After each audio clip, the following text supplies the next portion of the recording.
சூர்யாவோட நடிப்புல வெங்கி அட்லூரியோட இயக்கத்துல உருவாகி இருக்க படம் தான் விஸ்வநாத் அண்ட் சன்ஸ். இந்த படத்தை தொடர்ந்து ஜீத்து மாதவனோட இயக்கத்துல சூர்யா அவரோட 47வது படத்துல நடிச்சு முடிச்சிருக்காரு. சமீபத்துல பாத்தீங்கன்னா சூர்யாவோட 48வது படத்தோட அறிவிப்பையும் வெளியிட்டு இருந்தாங்க. ஞானவேல் இந்த படத்தை இயக்குறாரு. KGF, காந்தாரா, சலார்ன்ட்டு மிகப்பெரிய வெற்றி படங்களை தயாரிச்ச ஹொம்பாலே பிலிம்ஸ் நிறுவனம் தான் இந்த படத்தை தயாரிக்கிறாங்க. அவங்க அவ்வளவு சீக்கிரமா ஒரு படத்தை தயாரிக்க மாட்டாங்க. அப்படி தயாரிச்சாங்க அப்படின்னா அந்த படம் மிகப்பெரிய அளவுல வெற்றி படமா அமையும். அதனால சூர்யா 48 படமும் மிகப்பெரிய வெற்றி படமா அமையும் அப்படின்றத இப்பவே உறுதியா சொல்லிடலாங்க. ஜெய்பீம் படத்துக்கு அப்புறமா மறுபடியும் சூர்யா 48 படத்துல இணைஞ்சிருக்காங்க சூர்யா ஞானவேல் கூட்டணி. இந்த படத்தோட பூஜையையும் சமீபத்துல போட்டு முடிச்சாச்சு.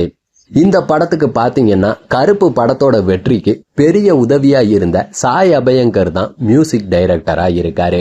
கயாடு லோகர் இந்த படத்தோட கதாநாயகியா நடிக்கிறாங்க. இவங்களை தவிர ரொம்ப ரொம்ப முக்கியமான கதாபாத்திரத்துல பிரகாஷ்ராஜ், யோகி பாபு, குமரவேல் போன்ற முக்கியமான கலைஞர்கள் நடிக்க இருக்காங்க. SR கதிர் இந்த படத்துக்கு ஒளிப்பதிவு செய்ய, கே கதிர் பாத்தீங்கன்னா தயாரிப்புலையும், பிலோமின் ராஜ் படத்தொகுப்புலையும், கிருத்திகா திரைக்கதையிலையும் பங்களிச்சிருக்காங்க. ஜூலை மாசம் 22ஆம் தேதியில இருந்து இந்த படத்தோட படப்பிடிப்பை தொடங்க இருக்காங்க. இப்ப சூர்யா நடிப்புல தயாராகி இருக்க விஸ்வநாத் அண்ட் சன்ஸ் படம் பாத்தீங்கன்னா ஆகஸ்ட் 14ஆம் தேதி ரிலீஸ் ஆக இருக்கு. அடுத்ததா ஜித்து மாதவன் இயக்கத்துல உருவாயிட்டு இருக்க சூர்யா 47வது படமும் இந்த வருஷமே ரிலீஸ் ஆகும்னு சொல்லப்படுது. சூர்யாவோட 48வது படம், அதாவது ஜெய்பீம் கூட்டணி, இந்த படத்தோட ஷூட்டிங்க ஜூலை 22ஆம் தேதி தொடங்குனாங்க அப்படின்னா இந்த படத்தோட ஷூட்டிங் இந்த வருஷத்துக்குள்ள முடிஞ்சிடும். அதாவது அடுத்த வருஷம் ஸ்டார்டிங்லேயே இந்த படம் ரிலீஸ் ஆகுறதுக்கு அதிகமான வாய்ப்புகள் இருக்கு.